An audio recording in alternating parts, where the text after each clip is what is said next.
asalaamaaleykum wa rahmatullah ñu ngi nuyu ñëpp di ziar ñëpp kenn ku ci nekk ci turam ak ci santam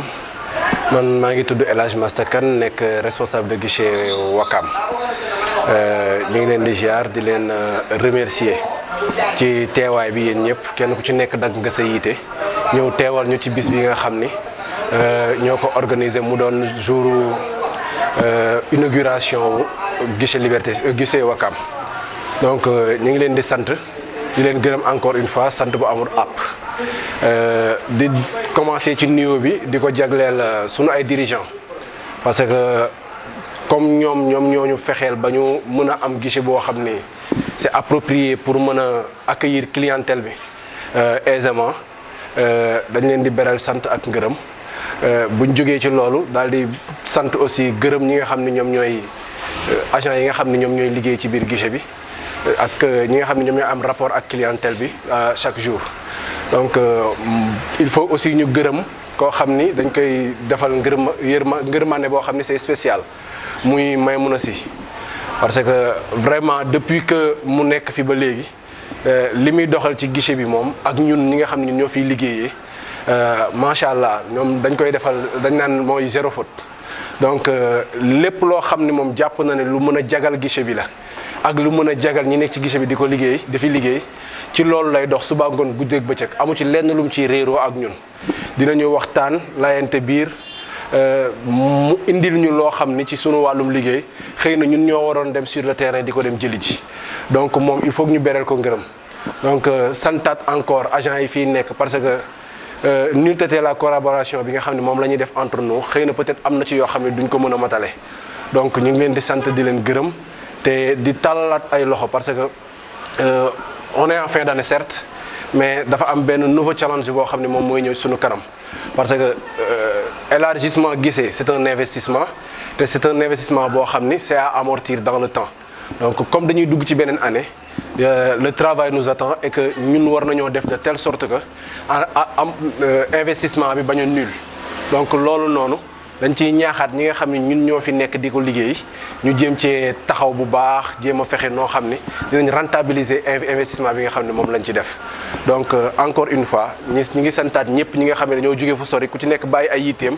parce que le temps est précieux bu nit bàyyee ay yeneen soxlaam ñëw teewal la ci sa bés donc munoo def lu dul sant ko gërëm ko te di ñaan yàlla képp ku fi ñëw ci jàmm sunu borom may ñu kattan ak doole bañ delluwaat sunuy kër ci jàmm te képp ku fi indi soxla yàlla na ko sunu borom faj képp indi ku fi indi aajo yàlla na ko sunu borom faj yàlla nañ sunu borom defal jàmm ñun ñëpp defal ko mboolem jullit voilà noonu la amoon ci lu may nuyoowee. waaw li ko waral mooy c'est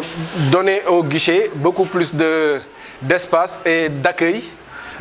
pour que clientèle bi mën a sentir seen bopp à l'aise en même temps créer espace boo xam ni ñun ñi nga xam ne ñun ñooy liggéeyee ci guichet bi kenn ku ci nekk bon auparavant amuñu woon kenn ku ci nekk bureau personnel maintenant chacun a son bureau personnel boo xam ni mën na fa nekk def travail am comme il le faut sans pour autant qu'il soit dérangé par une autre personne par un autre agent donc kenn ku ci nekk booy am entretien ak sa client donc du jar ñuy yëkkati kenn wala di ko bouger loo et tout donc c'est l'environnement du travail qui est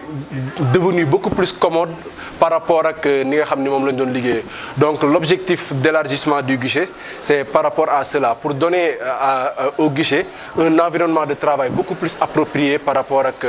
li nga xam ne moom moo fi amoon et vraiment le travail a été bien fait vous pouvez le constater par vous-même donc chacun a son bureau donc ñi ngi liggéey ci anam boo xam ni xëy na peut-être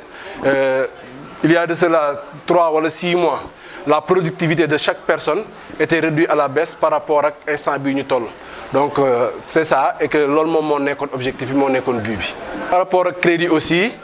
ñi ngi dem ci beneen lancé boo xam ni bon la mission de l'IMSEC c'est de financer et d'aider les groupements de femmes et les jeunes. donc lancé boobu noonu bon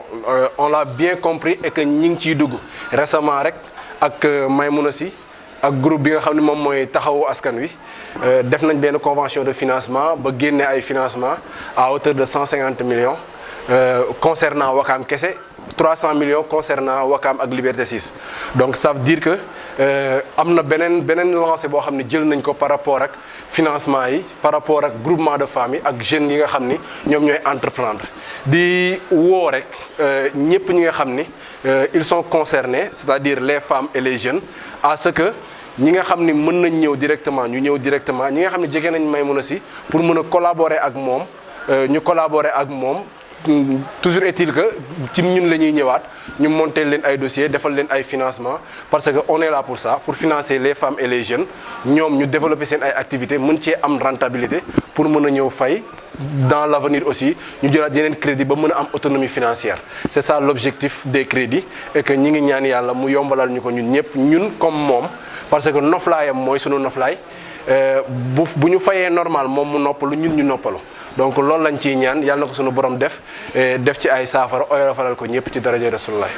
Voilà bon IMSEC mi ngi def ay politique par rapport ak jeunes yi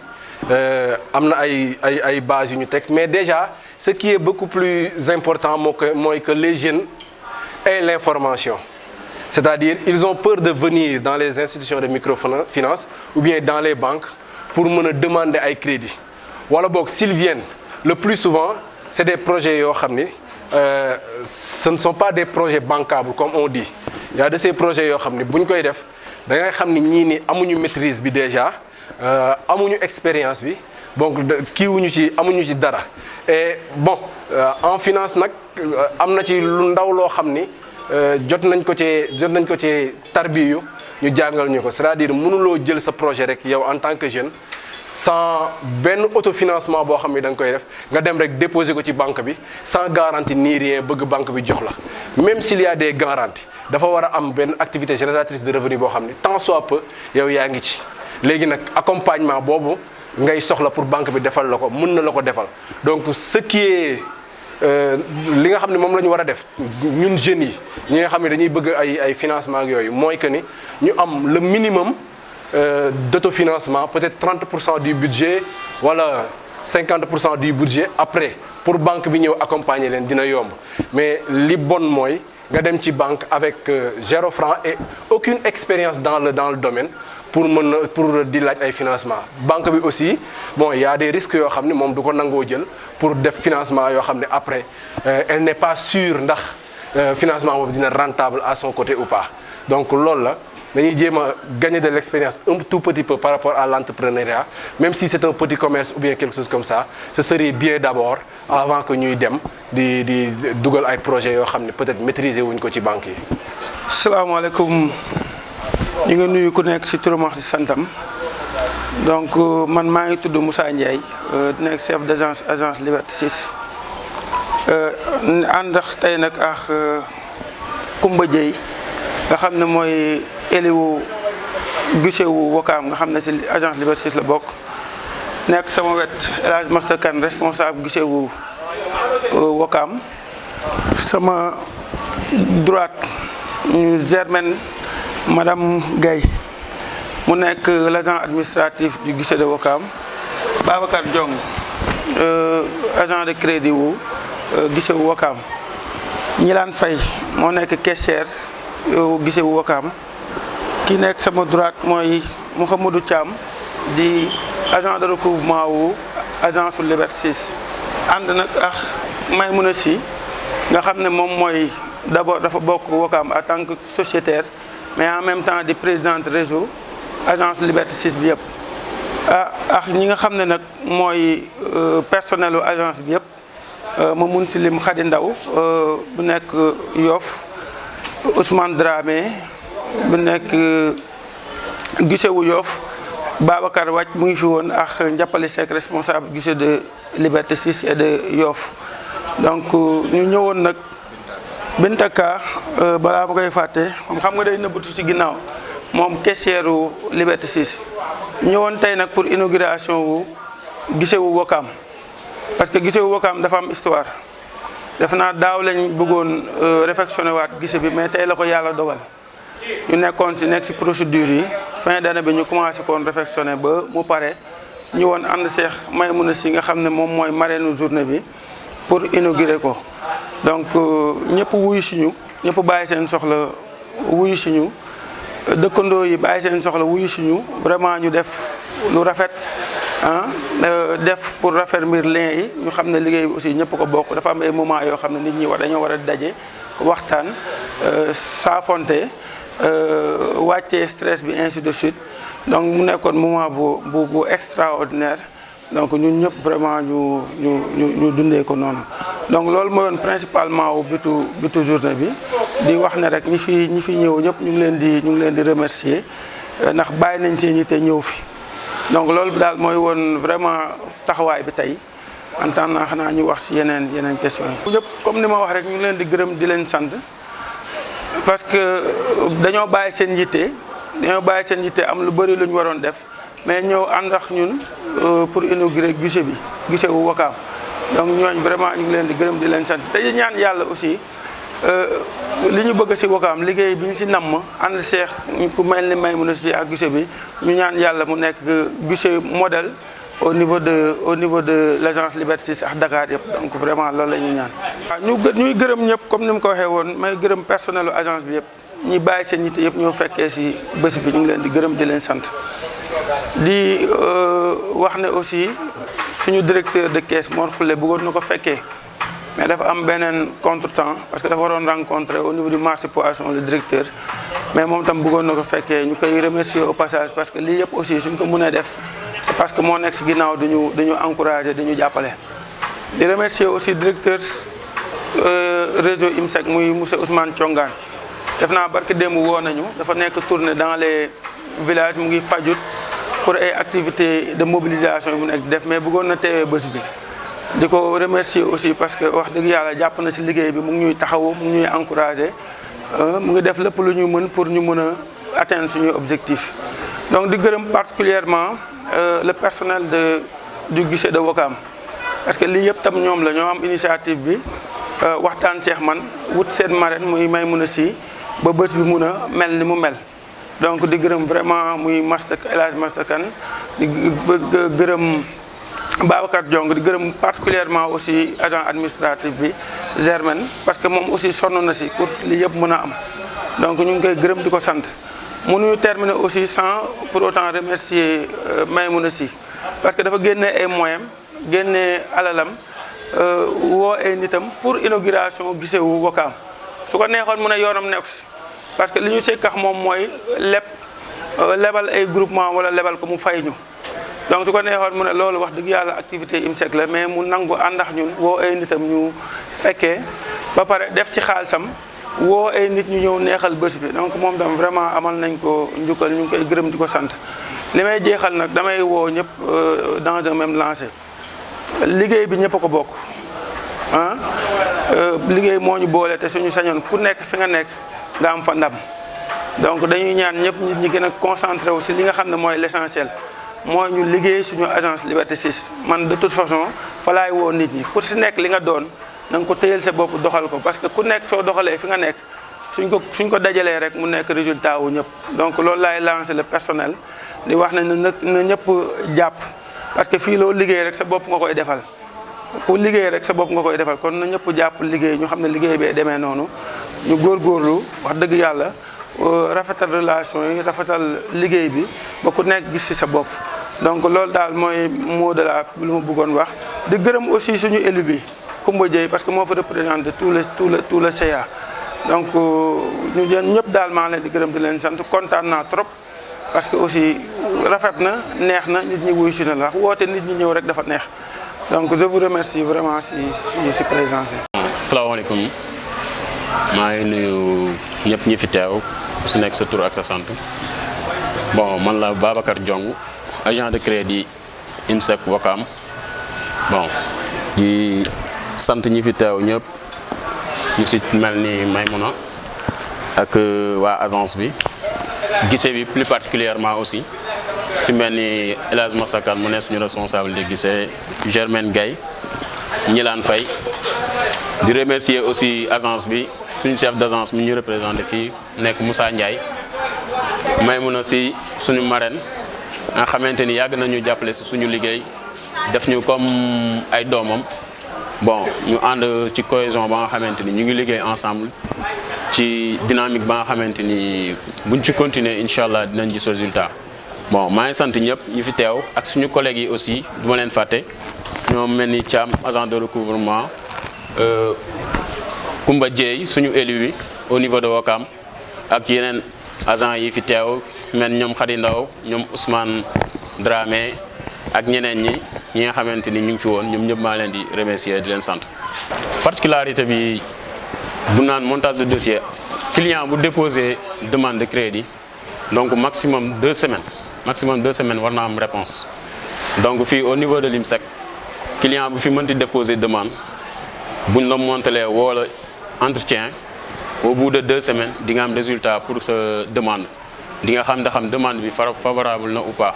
Mais aussi tamit mënuñu ñëw rek client def demande 1 semaine après wala 2 jours après ñu jox la crédit parce que demande de crédit boo gis dafay ànd ak traitement bi dina jël temps aussi parce que client bi foo nga monter dossier bi dem visiter ko xool activité am ndax am existé na ou pas xool garantie et tout xool solvabilité am ak tout avant loolu nga bu ko paree ci loolu nga envoyé dossier bi comité de crédit nag ñoom ñooy réunir comité bi pour valider dossier yi suñ ko valider rek su ko defee ñun clients yi ñu woo leen ñu mën a jël seen xaalis donc délai de traitement bi daal jàppal ci maximum 2 semaines mën na dépasser tuuti wala mu néew ko mais 2 semaines daal maximum bu ko defee di nga am réponse si la demande est favorable ou pas di nga ci am réponse bu gaaw. Mot de la fin moom mooy ñaaxaat maanaam agent yi fi nekk ñun ñëpp parce que aussi nit boo bëggee def résultat rentabilité ak lépp fu muy amee mooy cohésion am jàppalante am ñëpp ànd di liggéey booloo parce que lii fi am tey jii nii bu booloo amul woon peut-être du fi am bu ñu àndul woon nekk benn peut-être du fi am kon donc pour ñu def résultat su suñu liggéey aussi parce que fii nul n'est indispensable ku si nekk tamit da ngay soxla sa morom mënuñu liggéey man mënuma am performance sans autant que Massa jàpp ci wala Germaine Gueye wala Ñilaan parce que ñun ñëpp benn équipe lañ te équipe nag buñ ko waxee mooy kenn mënul seppi kenn bàyyi keneen kenn aussi mënul ni moom mooy diriger équipe bi moom kese kon donc c'est un ensemble ba nga xamante ne dafay composer ay éléments yëpp dañu am njariñ ci biir groupe bi kon donc ñun ñëpp buñ jàppoo liggéey je pense que suñu objectif dinañ ko atteindre ci ni mu gën a gaawee ak ci ni mu gën a rafetee defe naa ni man loolu laay tàggatoo di gërëm ñëpp di sant ñëpp ñi fi teew ak ñi nga xamante ni amoon nañ mbébét ñëw am empêchement et tout bon yàlla mooy dogalee noonu mais daal kontaan nañ ci ñëpp alhamdulilah je vous remercie. Voilà, bonsoir. Moi, c'est Mohamedou Thiam, agent de recouvrement Liberté 6. Donc, Liberté 6 qui recouvre les guichets Ouakam, Yoff et Liberté 6 aussi. Il y a un guichet à Liberté 6, il y a un guichet à Yoff et ici à Ouakam. Aujourd'hui, bon, on était là pour inaugurer le guichet qui a fait l'objet des réaménagements. Donc, qui avait permis peut-être aux agents, ils l'ont dit précédemment, de mieux travailler, d'être dans un environnement qui leur permet, sur le plan matériel, d'avoir une quiétude dans le travail. Parce que comme vous le savez, bon, le crédit, c'est pas facile. Et ce sont les raisons qui ont été comprises par nos dirigeants et qui ont aidé peut-être le guichet à ce qu'on puisse élargir sur le plan matériel et permettre aussi aux agents de faire leur travail. Et là aussi, on remercie la marraine de cette journée qui s'appelle Madame Maïmounessi, le chef d'agence, le directeur de caisse, mais aussi les autres agents, y compris moi. Donc nous remercions aussi les personnels qui sont là présents et les autres agents qui sont dans les autres guichets. Je pense qu'on a fait une très belle journée. Et je crois que l'essentiel, c'est que nous aspirons à une dynamique unitaire, à une dynamique communautaire, parce que ce que nous cherchons, ce sont des crédits de proximité. Et que pour ce faire, on est obligé de mutualiser. Raison pour laquelle l'option a été portée chez les femmes et les jeunes. Et donc nous faisons un appel à toute la population wakamoise de se rapprocher au niveau des guichets. S'ils ont des projets et qu'ils n'ont pas été très bien mûris, donc on pourra les aider sur la formation, mais aussi sur le financement. Donc nous lançons un appel solennel aux jeunes,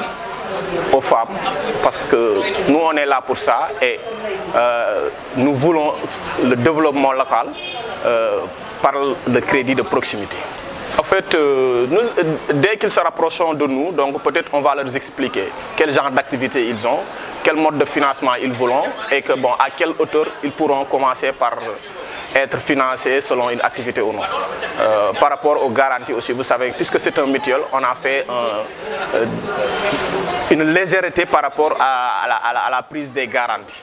Mais bon, puisque c'est une banque aussi, on est obligé de se conformer aux normes de l'OHADA et aux normes de la commission bancaire. Oui, bien sûr, si vous voyez, donc quelqu'un l'a dit tout à l'heure que Mme Memounassi, déjà avec le groupement Tahaou Askanui, a bénéficié de 300 millions. Et dans les autres régions, même dans les autres régions aussi, c'est la même chose. Donc l'option principale ou fondamentale du directeur général, c'était sur ça, sur le plan économique, sur le plan de la relance économique, de faire une option à l'égard des femmes. Parce que bon, c'est les vecteurs de développement, c'est les femmes qui participent par exemple à la progression de l'éducation, non seulement financière, économique et sociale de base. Donc il faut se rapprocher aux femmes et aux jeunes. Donc c'est la raison pour laquelle donc, les groupements ont été initiés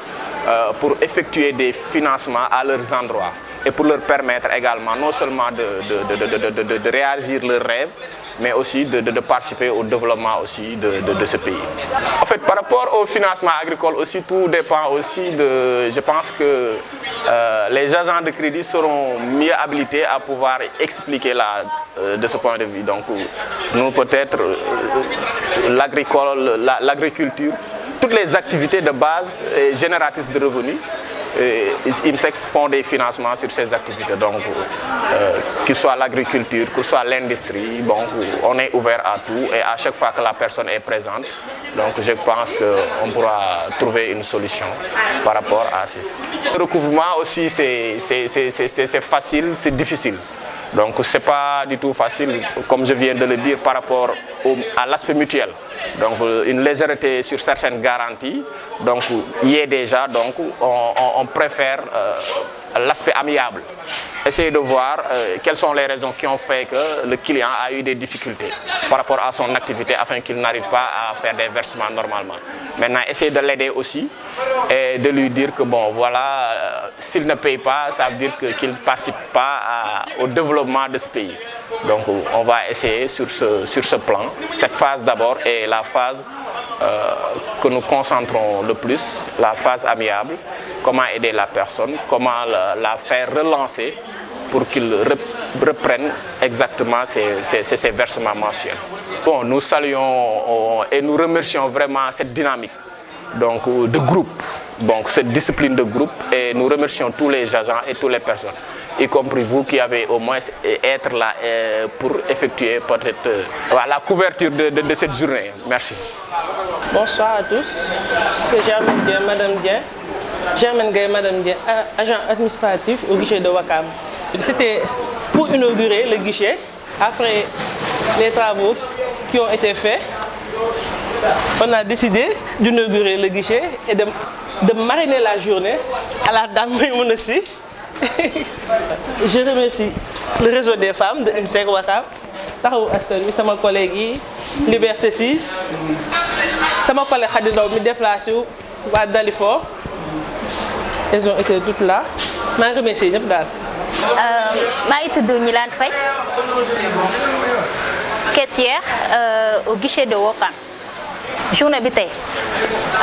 tey moom neex na grâce à notre marraine Maymouna Faye. Germaine aussi jàpp na ci bu baax ak suñu responsable ñoom Master ñoom Moussa ñoom Thiam ñoom ñëpp ñu ngi leen gërëm parce que ñoom ñoo jàpp ci journée bi ba mu neex. La population Ouakam bi xanaa ñu gën leen sensibiliser rek pour ñu gën a xam objectif IMSEC bi di leen woo aussi ñuy jege temps Maymouna comme ça parce que moom mooy suñu représentant ci femmes yi. ñu gën ko jege comme ça luñu bëgg ci IMSEC bi buñ ko laajee après dinañu revenir. di gërëm ñëpp rek di gërëm aussi particulièrement temps Maymouna parce que femmes yi bi yëpp bu amee c'est grâce à elle. di gërëm aussi suñu agence yëpp parce que sonn nañ ci liggéey bi et tout ça. ginnaaw ma sant yàlla maa ngi julli si sanga bu tedd bi di tàmbali sama nuyoo bi ci sama directeur général teg ci sama directeur de caisse sama directeur général monsieur Ousmane Thiongan teg ci sama directeur de caisse monsieur Mor Koulé di gërëm samay naataangoo yi nekk sama ginnaaw te xamante ne maax ñoom ñoo bokk liggéey bi man nag sama liggéey ci IMSEC et puis maa fi toogal Wakaam IMSEC loolu la ma tànnee maanaam sama naataangoo yi bu ñu saytoo bu ñu monté si dossier ba pare ñun ñoo koy saytu léegi nag buñ ko saytoo ba pare dañ koy topp daal topp bi nag du question chaque jour la ñuy topp nit ki mais dañuy toog quelque temps ñu xool ndax nit ki mu ngi réagir war a réagirul loolu daal mooy sama liggéey fii. rafetlu tamit inauguration bu rafet bi ñu def fii sama guichet maa ngi koy rafetlu bu baax di gërëm ñëpp parce que lii nii wax naa mbooloo mooy doole moo tax dama ci kontaan trop tey xam naa ne ñun ñëpp ñoo bokk ndeex baay parce que fii kii mag na kii mag na kële mais ñu ngi mel ni ñun ñëpp ñoo maase maa ngi koy sant yàlla bu baax waaw. ya auzu billahi mina sheytaani rajim bismillahi rahmaani rahim ñu ngi sant yàlla bu baax nag di julli ci sangu-sang yi Seydina Muhammad sallallahu alayhi wa sallam may sant nag sama ñaari wayjur sama yaay Adja Ndeye Warxa Bousso ak sama papa Alaaji Abdourahmane Sy boo gisee ma leen di sant juddu dafa am solo ci nit yàlla sàkkal ma ñaari wayjur yoo xam ne yar nañ ñu ci dëggu lu ñu moomul ñu ba ko fa du ñu sàcc du ñu fen kon day jaadu buñ may laaj ma sant leen ba pare maa ngi sant sama yaay di sant sama papa ci juddu bi ma juddu di ñaan yàlla mu bàyyil ma leen fi nag bañ leen di weer ak a wére ci barke Seydina Muhammad ndax lu waay mun rek sa yaay a tax kon ndax wërsëg ndey waaye barke baay te dafa mel ne yooyu nit ñuy bëgg a dab suñu yoon kon ñu ngi sant Maulana tabaraka di sant nag suñu directeur IMSEC bi muy Ousmane Thiongan ndax léegi nit ñi amatuñu jotu waxal nit lu mu deful surtout ñun jigéen ñi particulièrement lu ñu waaye di lebal nay jàmm ndax bu ñu toogee di wax lu ñu sentir la ñuy wax waaye lu ñu gëmit la ñuy wax parce que dañ ñu koo yar ci juddu bi la Ousmane Thiongan nekk koo xam ne yërëm na jigéen te ku yërëm jigéen rek xam na ne jigéen a ko jur xam na ne jigéen ay soxnaam mu jël nag li mu teg yaayam vision bi mu teg digganteem ak waajuram bu jigéen vision bi mu teg digganteem ak soxnaam moom la Ousmane di dund ak ñun man xam nga lu ma soxla si nit su ma soxlaa ndimbal nga defal ma ko sans ma laaj la ko ndax ndimbal fañ ko soxlaa boo gisee may sonn may sonn IMSEC bokk na ci lum ma lebal sama diggante ak moom ak yàlla muy lu dëggu nag mu gis ñu lebal AFDAL ndax man mii toog fii te wax ak yéen maay coordonnatrice nationale bu réseau bu ñuy wax AFDAL l'association des femmes dëggu ak liggéey saa yu leen ma jëlee da ngeen di dégg ma tudd ko ndax nit du fàtte démb te as gor li la tax a falu boo ko fàttee doo sori ma nekk nag coordonnatrice nationale AFDAL muy l'association des femmes dëggu ak liggéey bi nga xam ne le ministre Anta Sarr Diacko mooy présidente nationale ma nekk aussi présidente GIE bu ñuy wax taxawu askan bi ma di leen xamal ne taxawu askan bi mi ngi juddoo ci AFDAL l'association des femmes dëggu ak liggéey moo jur GIE boobu tey génne 300 millions yi Ousmane Thiongan teg suñu loxo ñu di ci liggéey ak jigéen ñi kon ñu ngi remercier tamit de passage suñu présidente nationale boobu muy le ministre Anta Sarr Diacko ndax lépp moom la di sant nag Ousmane Thiongan ndax fa la ñu nekkoon nee naa la ndimbal foo ko soxlaa dañoo financé fii 600 millions ëpp na ko sax ñu jox ko GIE dëggu ak liggéey l'association des femmes dëggu ak liggéey le ministre Anta Sarr Diacko signé ko ñu jël xaalis bi teg ko sama loxo ma joxe ko di ko recouvrir nag maa ko waa IMSEC dara ñaawul problème bu ndaw am Ousmane Thiongan ñëw taxaw xam ne jabaram la am en face de lui yaayam moo taxaw en face de lui mu def ci lim ci war a def loolu laa ko jàppee ba tax na bu dee man maay doxal IMSEC bu yeboo mu dem tëdd te nelaw te xam ne dinaa ci def lu ma mën yàlla dogal nag mu boole ñu ak suñu directeur bu ñuy wax Mor Koulé tey dafa am contretemps moo tax ñëwul mais du lu ko gënal ñu ngi koy remercier bu baax parce que DG mënoon nañu boole ak moom muy tëj buntu yi kon it ñu yéeg ci kaw tijji ko ndax ñun dara jaaxal ñu instant bi du toll waaye li ko DG sant si ñun la Mor di def ak ñun kon ñu ngi koy ñaanal yàlla na yàlla tax yàggal taxawaay bi waaye xam nga liggéey boo gis day am xaritoo ci biir loolu yàlla indil ñu Moussa Ndiaye muy toog bu ma duggee ci panel dama koy wax bu ma dabee ci mbedd ma wax ko yàlla mooy def xaritoo ci diggante nit ak nit la mu gis si man ba bëgg ma moom rek a ko xam waaye xam naa dëgg ko lal xëy na aussi ak jàmbaar ñun liggéey la ñu xam ndax fi ñu juddoo la Ousmane Moussa jël loolu capitaliser ko di def ak man lu muy def ak kum bokkal ndey ak baay di def ak man lu muy def ak yaay luy def ak man lu muy defal soxna Moussa mi ngi nii toog kon Moussa su ma toogee ñu jox ma micro dinaa la sant ñaanal la yàlla yaa xam loo bëgg sa xol yal na la ko yàlla defal ci barke Seydina Muhammad sallallahu alayhi wa sallam yow xam nga ne développement moo ñu ñor pur et dur nga ñu siy accompagner nag amul dara looy nus sa wax ak man te lu ma leen a def ko nga def ko loolu respect la kon yàlla nañu yàlla bàyyi ak yow taxawaay bi rafet na Moussa tey nag dañoo ñëw Wakaam te ku aaye wal sa moome ñu nekk guichet Wakaam tey di inauguré journée bi ñu marraine ma ko loolu dafa rëy ndax nag bokk naa si femme de développement xanaa yi mujj ñëw IMSEC man bokk naa si waaye tey jël nañu lu rëy defal ma ko marraine ma journée bi loolu dafa fort dafa rëy si man ma ñëw nag si guichet bi fekk fi mastakan mi toog sama wet tey bu ñu toogoon di wax mu toog si ginnaaw damay rus te nit ñi dinañ ne li may wax du dëgg mës naa ne IMSEC Ousmane Thiongaan agent yi mu jël yëpp dañ leen a yar ñu def leen si guichet yi wóor na yàlla yonent bi ñoom ñëpp bëtu yaay lañ may xool masta dina wax ak man lu mu dul wax ak yaayam dina wax ak man lu mu dul wax ak soxnaam dinaa ko tere mu bàyyi dinaa dugg si guichet bi kanam mu lëndëm ma dugg tëj bureau bi ne ko lan la mu wax ma ne ko arrête te da koy bàyyi kan yàlla na yàlla yokku la ba wér ba nga yëg ko ndax yow sama maam nga maa ngi leen di ñaanal yàlla yokku la ba li nga bëgg ci IMSEC yàlla tegal la ko sa loxo mu yomb lool te tant que maa ngi fi yàlla may ñu gudd fan day yomb ndax man ak yow complicité moo nekk suñu diggante kon yàlla na yàlla def jàmm may sant sëñ Babacar moom sama maam la ndax ñun sëti sëñ Seydi Hadj Malick lañu fu ma fekk sëñ Babacar dama koy jox wàcc waayam bu kawe ma ñëw fi nag li ma masta di defal la ma Babacar di defal wóor na yàlla dañuy bañ dara ma weñ seen loxo yi ñu defal ma ko par respect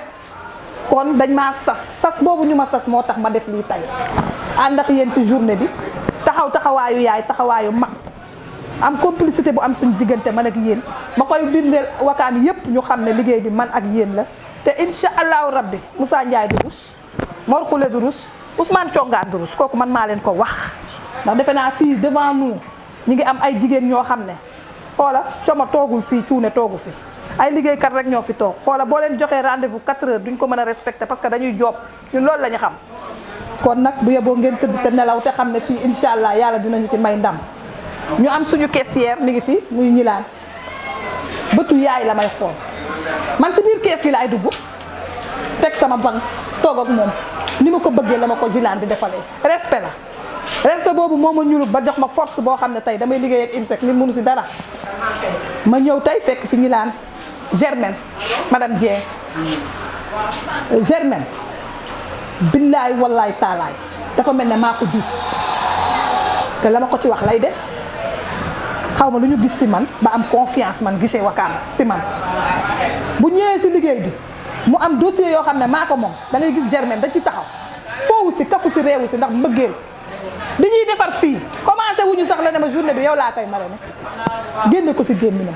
dama billaay buñ ma joxoon feu vert ma bind bi tur may mun a si taf ko fii si buntu bi fa la bëgg a yem waaye koo bëgg rek gère yëg na la te ci li ngeen di liggéey si ngeen mën a am yokkute te tant que yàlla mi ngi may conscience tranquille guichet Wakaam Liberté 6 Yoff dinañ ko liggéey ba àdduna yépp xam ne wax dëggaa neex yàlla IMSEC mi ngi doog a teg loxoom fi mu ko war a teg kontaan nañu si yéen ñu ngi leen di sant di leen gërëm ñuy sant Thiam ndax bi ma commencé ak Moussa ba tey Thiam bàyyiwul génnewu si loxoom li may wax xam naa ko dama engagé wu parce que dañu amoon problème suñu IMSEC suñu financement yu njëkk te nit mun na am problème nit ñi dootuñu la wóolu waaye loolu dunduma ko Wakaam IMSEC parce que xam nañu kii yee may ma na tey bu ñu yëkkati waatee 300 millions teg ko sama loxo Thiam bàyyiwul Moussa benn yoon mu wéet si sama liggéey te xam naa ne li ñuy def man la koy defal particulièrement kon ñooñu am na fuñ ma teg maa ngi ñaan yàlla mu bàyyi ma ak ñoom ba fi ma yi jëm ak ñoom yàlla muccal ñu ca bañ ci egg fa ci barke Seydina Muhammad sallallahu alayhi wa sallam maa ngi sant aussi Seck ndax présidente la si réseau bi gérer aussi IMSEC Liberté 6 Seck nekk fa taxaw fa taxawaayu masta dossier bu ñu dugal kafu ci réewu ci da koy traité su ma ko nee lii Seck ne ma waaw suñ nee groupement nangam am na problème maa ngi moom ñooy ànd ak Moussa mi dem recouvrir ko mu ànd ci jox ñu cër nag ñu ngi koy ñaanal yàlla day doog a am soxna yàlla jubale ko ak soxnaam yàlla may ko ci njaboot gu barkeel yàlla bu mu réccu lum ñu doon xamee man vraiment réseau IMSEC man aw ma seen fay yàlla laa leen di bàyyee sama mbokk yëpp dama leen woo tey ne leen dañ ma amale na tey journée IMSEC loolu dafa fort dafa rëy te lebaluma Ousmane Thiongaan lu ko fi jar parce que nag jox ñu xaalis ñu liggéey ak femme bi lañu séq ak moom mu ñu koy jox nag kon bu wëlbatikoo jël ma teg ma fi nga xam ne fa la ñuy teg jigéen boo respecté duñ def lu dul sant yàlla maa lay wax tey loo xamante ne maay jigéen bu bokk ci réseau bi boo xam ne Ousmane Thiongaan du ma jël rendez-vous man du ma ko woo téléphone damay jubal directement bureau am fëgg secrétaire bi ne ma koo da nga am rendez-vous ma fëgg daf may ubbi ndax xàmme na sama fëgg recevoir ma si biir bureau lu ma ko wax mun na accepter ma ko kon kooku maa ngi ñaan yàlla yàggal taxawaayam man lu ma waay di lebal nay jàmm parce que si jàmm laa xaj si laay dox ndax yàlla moo ma baaxee gënuma kenn mais yàlla moon def ne damay jiite ay jigéen kon na ko ñëpp nangu ndax loolu la yàlla dogal yàlla boole ma nag ay point focal ñu ngi nii toog laya ndekki ñu ngi nii toog xaw ma woon ne mook Fidéli mii ñoo bokk bàyyi moo tax lu waay di def nay jàmm waa HLM yaa ngi nii toog tur bi Jaara Mbay Bana Jóob mi ngi nee toog Awa Lay mi ngi nii toog Mbaaco Caam mi ngi toog sama tata Faala Fatou Fall mi ngi nii toog tey point focal yi rek ñoo toog fii tey wuy si vraiment accompagner ma si bés bi kon maa ngi ñaan yàlla li jigéen ñi di séentu si man yàlla bu si benn yaakaar tas ñi ngi ñaan yàlla xaalis yi ñu ñuy jox yàlla yombalul ñu ko bu ñu feebar bu ñu ci jënd ordonnance bu ñu yàlla gàllankoor ba ñu fay ko si honnêteté ndax ki ñu ko jox daf ñu ko jox ak honnêteté kon nañ ko fay dignement looloo tax Moussa ma lay rassuré na la à partir de léegi xaalis bu ñu financé jigéen jàppal na jigéen boobu calebasse la yow dinañ la former 2 mois jox la denrée alimentaire di def suivi bi di gis ne yaa ngi koy remboursé yaa ngi leble sa calebasse ñu accompagner nag par des financements yoo xam ne IMSEC moo koy indi kon kuñ ko jox mu dugal ko ci calebasse dina ko fay bu leen tëddee mën ngeen nelaw li des ci financement yi te xam ne à partir d'aujourd'hui réseau bi jigéen bu nar a taxaw dooleel jigéen ñi ngeen accompagner ko ñu liggéey ci fulla ak dëgg moo fi toog tey muy Adja Maymuna Si di madame Ndiaye wax gi nag bu ma neexoon njëkkeele ko koo xamante ne dafa sori ci man sama biir xol parce que ñun suñu liggéey dafa metti ñun dañuy xëy génn suñu kër yi guddi la ñuy dugg ci suñu kër yi kon bu la yàlla joxee borom kër boo xam ne boo xëyee génn xelam tëdd constant tranquille doo ñëw ba mu laaj la foo demoon n'importe quelle heure boo dugg see baax na bu guddee mi ngi lay conseiller bu subaa mi ngi lay conseiller ma nekkoon Europe nekk fa ak samay doom ñëw lii neex ma muy développement ma ñëw di accompagner madame la ministre Anta Sarr Diacko ah sama borom kër téyel ma sama njaboot Italie bàyyi ma may liggéey kon lépp lu ma am dama naan c'est grâce à lui maa ngi ñaan yàlla mu bàyyil ma ko fi maa ngi ñaan yàlla mu may ko gudd fan ak wér maa ngi ñaan yàlla njaboot gi ma séq ak moom lépp lu mu sonn ci samay doom sama absence yàlla na ko yàlla def barke ci ay njabootam ba ñu fay ko ci barke Seydina Muhammad sallallahu alayhi wa sallam waaw duma wax ba pare di tëj te gërëmuma réseau IMSEC Liberté 6 réseau boobu man maay seen présidente ñu am ci suñu yaay bu fa nekk muy Adja Aram Ndiaye xam naa ne mi ngi ci yoon bi di ñëw ñu am suñu secrétaire général muy Astou sama doom madame Thiam mi ngi ci duma lim réseau IMSEC Liberté 6 maa ngi leen di sant di leen di gërëm Adja Kolle Diawara parce que ñoo bokk Wakaam man ak moom mu nekk femme de développement di liggéey fii nag liggéey bu sûr bu dëggu di accompagner jigéen ñi ak ay financement yu IMSEC di ko teg ci dëgg ak yoon tey yàlla boole ñu réseau bi man ak moom ñu bokk ko muy dëkk Wakaam waroon a teew tey mais dernière minute la bonam papaam gaañu mu ngi noonu ci yoonu Fatick bi moo ko tere ñëw moo tax maa ngi leen di sant di leen gërëm di ko xam ne Kolle nañu joxe loxo ñu jàpp réseau IMSEC bi ñoon dépendre Wakaam nañu liggéey Wakaam teg ko ci yoon jàppale jigéen ñi ndax yàlla daf ñu sas may sant waa réseau bi yëpp ndax démb ba anniversaire u Kolle Diawara la woon bi ma yeewoo dugg ci réseau bi ne ku nekk na participer ñëpp a dugal seen alal ñu jënd ko cadeau yóbbul ko këram borom këram santuñu ay waakam santuñu Collé santuñu ndax ànd day set ànd day sincère kon maa ngi sant ñëpp di gërëm ñëpp jërëjëf wasalaam